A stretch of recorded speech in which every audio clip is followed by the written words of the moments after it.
Hello, all of you. In our series of the book sources and the other material for you to ease your preparation for geography optional, we have divided this series into three parts. We are today talking about the books to refer for physical geography, which I essentially believe is the foremost segment of our syllabus. I divide the reference of the books for physical geography into these two parts. And if I take the account of physical geography, which we can safely divide into three blocks of the realms of our environment: geomorphology, the lithospheric study; climatology, the atmospheric study; oceanography, the hydrospheric study; and also biogeography, the biospheric study. We will be taking these basic readings and standard books in our reference one by one. Fundamentals of Physical Geography, that is NCERT 11th standard, and in combination to it, Physical Geography, that is authored by Richard Bayan and much popularly referred as Made Simple of Rupa Publications. Now, these two texts are the basic reading for all the students who are having geography as their optional, and they precisely cannot have any point compromising on these two readings. Whenever you are beginning with your preparation, whenever you are stuck up with certain basic elements of the preparation, these are the two textbooks that you must take into your reference of the study. And if we just try to take a comparison of their study one by one, we can take certain sample cases to justify. Like in geomorphic studies, Rupa Made Simple gives us the study of rock structure and rock types. This is essentially taken up from chapter 2 of this textbook, which is complemented by NCERT in reference to the chapter 5, which reads minerals and rock. And mind it, why we are selecting two basic textbooks, why it is that I cannot compromise on one to ease my burden. Because when I read NCERT chapter 5, minerals and rocks, that is building material of relief, I'm getting all the detailed information about rock forming minerals, their characteristics, types of rock, rock cycle, and I'm getting a complementing edge of rock structure from Rupa Made Simple, rock structure, rock types, and their relation with the landform. So I'm getting a complementary kind of reference from these two books, because Rupa Made Simple do not give me much descriptive details of rock types, which I get from NCERT. So it complements each other. And it is not just like this. You can take up many more examples. So if I quote another example for our study, in Rupa Made Simple, you have got chapter 5 to chapter 8. So I'm writing it first, chapter number 5 to chapter number 8. So 5, 6, 7, 8. That has been applied to exogenetic forces. As in, I have got river and drainage basin, glacier and periglacial topography, desert features, coastal features. And if I just try to refer it from NCERT, so NCERT gives me chapter number 7, that is landforms and its evolution. Please have a comparison to it when you will be reading it. Landform and its evolution gives us the coverage of all: river, it gives us the coverage of glacier, it gives us the coverage of desert, it gives us the coverage of desert, wind as an active agent of gradation, as well as coastal feature. I'm not saying it is not giving us, but what is the reason I must include Rupa Made Simple is that I get the terminology periglacier with it, that I'm getting the understanding of drainage basin. I get the understanding of what is identified as development of drainage morphometry. I mean, I cannot make sense with the names of the scholars like Horton, names of the scholars like Powell, if I'm avoiding this standard basic book from our preparation. NCERT will give me landform and evolution, no one is denying it. And that evolution is available in Rupa Made Simple. But what makes it a complementary read? That I get periglacier, I get drainage basin, morphometry, the different orders of streams, and so on and so forth, which I don't attain from NCERT. So what I'm trying to prove is these two basic texts complements each other.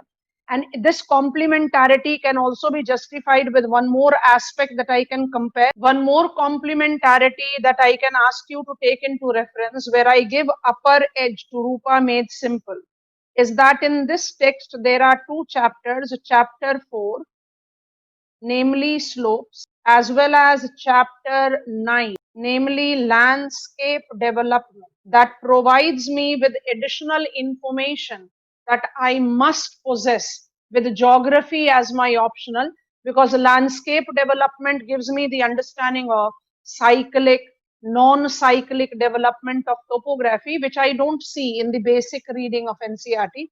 Landscape development is where we talk about the concepts of Davis, the concept of Penck, or the question that we have asked in the recent past in examination, L.C. King. I don't get that support from NCERT. So in this first block, when I say we are talking about the basic readings, Rupa Made Simple and NCERT, actually NCERT will remain our base test. So NCERT will be my base book, but I'll always use Rupa Made Simple as complementary text to it. Until and unless I combine these two, my basic preparation will somewhere be not complete. And this continues not just in geomorphic study. I can easily identify it to be related to another pillar of our study of physical geography, that is the study of climate. And to prove my point, I can again give you comparison of some important chapters. Which chapters we can have in our comparisons? When I say we are taking the study of climate, that is our block number 2 in physical geography. In basic readings, again, we have got Rupa Made Simple, and we have got NCERT. I have already given you the name of the two texts. The complementarity that I noticed with Rupa Made Simple. I want to take examples to prove my point. Interestingly, it is both chapter 11 that we are talking about in both the texts.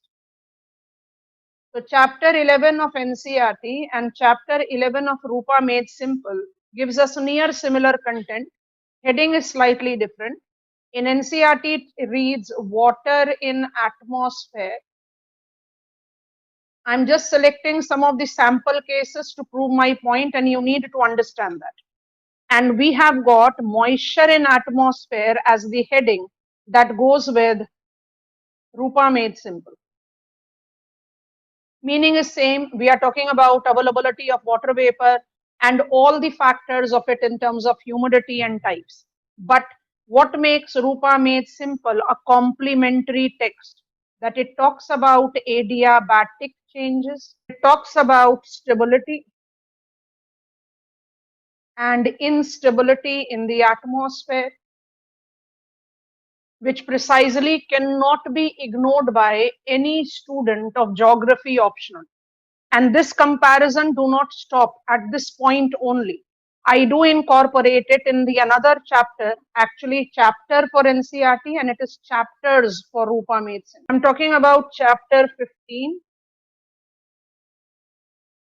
in Rupa Made Simple, and I'm overlapping it with chapter 12 of NCERT. NCERT chapter reads world climate and climate change. Whereas when I talk about Rupa Made Simple, it reads climate type. It is chapter 17 that talks about climate change. So more or less, I'm getting the overlapping content from these two selected basic books. But what I put on as a star mark for Rupa Made Simple is that complete chapter 16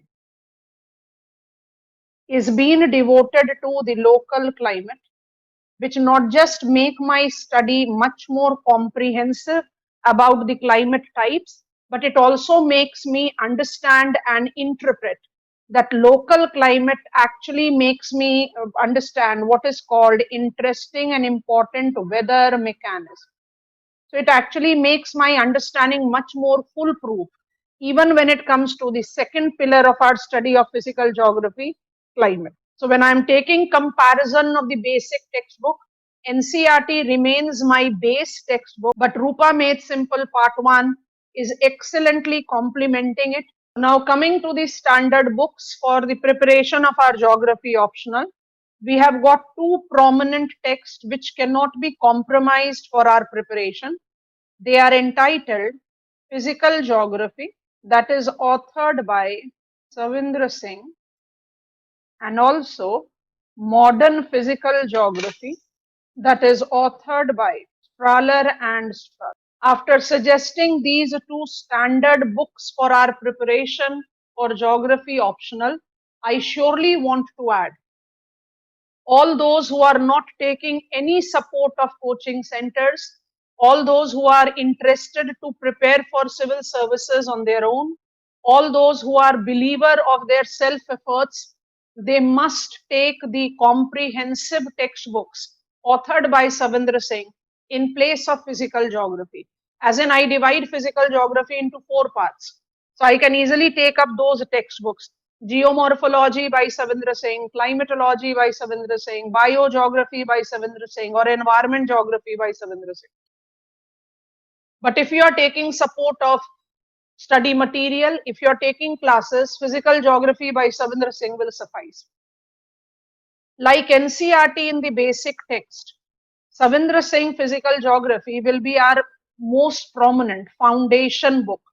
This is the granth that I can use the term for me to prepare. Reason is very logical. This textbook is authored for Indian competitive examination. So precisely every type of topics that we need to prepare as per our syllabus is having its validity right there in Savindra Singh. Every concept that I can see, every concept that is correlated with the development of content matter that goes up with syllabus of geomorphology, climatology, it's step by step mentioned in Savindra Singh. No denial to this fact. I want the theories on isostasy, I have got all. I want the theories of origin of the continents and ocean, I have got all. So it basically is focused there. So my fundamental text, standard textbook will be Physical Geography by Savindra Singh. No denial to it. But why I'm insisting on Modern Physical Geography by Strahler and Strahler, you need to take the understanding very prominently with comparison. Comparison number one. Chapter number 11 of Savindra Singh talks about plate tectonic theory and mountain building. I get all the theories that I require, as I said, in this chapter. However, as soon as I complement it with chapter 13 of Strahler and Strahler, which talks about terrain, which talks about orogens and collision, and also talks about triple junction. And each of them is important expressions when I talk about mountain building. So, chapter 13 of Modern Physical Geography helps us in complementing all the important, I call them hidden topics of our syllabus. That is chapter number 20 of Physical Geography of Savindra Singh. Need to be complemented by beach profile, littoral drift, and types of shoreline, advancing and retreating from Modern Physical Geography of Savindra Singh. I mean, I cannot believe that I have prepared my content matter of geomorphology, because sea wave is mentioned as exogenetic forces, so it overlaps with geomorphology, or because I'm supposed to also prepare oceans, advancing and retreating shoreline. I certainly am not done with the coastal features or landforms. So complementarity is very strongly seen here. And similar thing that you can easily apply with the reference of sample case, biogeography. So it is chapter 43 of Savindra Singh that talks about succession. It talks about both primary succession as well as secondary succession. I get basic information from Savindra, but I take a complementary edge. And that complementary edge comes up from chapter number 26 of Modern Physical Geography of Strahler and Strahler, which gives me the understanding of classification of serif. We biogeographers don't complete our study of succession without making the distinction between hydrarch and xerarch serif. And many more examples actually can be cited to prove the point. So what I'm insisting for this particular class of ours, in the selection of our textbook. When you join the classes or when you take the support of study material which is prepared for highlighting this competitive examination of UPSC civil services, you are surely getting a point of support, and thus you can restrict your textbook reading. But such classes or the study material will not be the supplement to reading the textbook. Nature of questions in examination have become trickier. If I prove my point of the trickier questions that we have encountered, so we have encountered question on periglacial cycle, and let us agree it is not taught in any of the class. We also encountered the question on pseudo-volcanic feature, which actually trapped students in attempting the question as it was a compulsory question. Added to it, these are the exceptional type of questions that we encounter, creating that unpredictability to the question paper, agree, but added to it, the present nature of requirement of examination, even for this physical geography, which I said in the beginning, is a scientific edge of our study. You require to develop your perception. If I take a sample case of say 1,000 students with geography as their optional, almost all 95+% of students will have these textbooks which I have just referred. But then why all of them don't make up to the final list? And if they do make up to the final list, why they all are not getting the same marks? If my source is same, what is making the things different? It is my perception, it is my comprehension, and it is my writing skills. Mind it, they all are correlated with each other, but they are not synonym to each other. I made separate videos which talks about the development capacity of writing skills. I don't want to insist on this right now, but I want to conclude this particular class with a very important point of reference. Physical geography, the 5 topics of our paper 1 requires 2 basic textbooks, namely Physical Geography Rupa Made Simple, as well as Fundamentals of Physical Geography of 11th class NCERT, and 2 standard textbooks, namely Physical Geography by Savindra Singh and Modern Physical Geography by Strahler and Strahler. There is no point you can compromise on any of these 4 textbooks for your preparation. And final word, in order to develop your perception, develop your notes, self-made notes.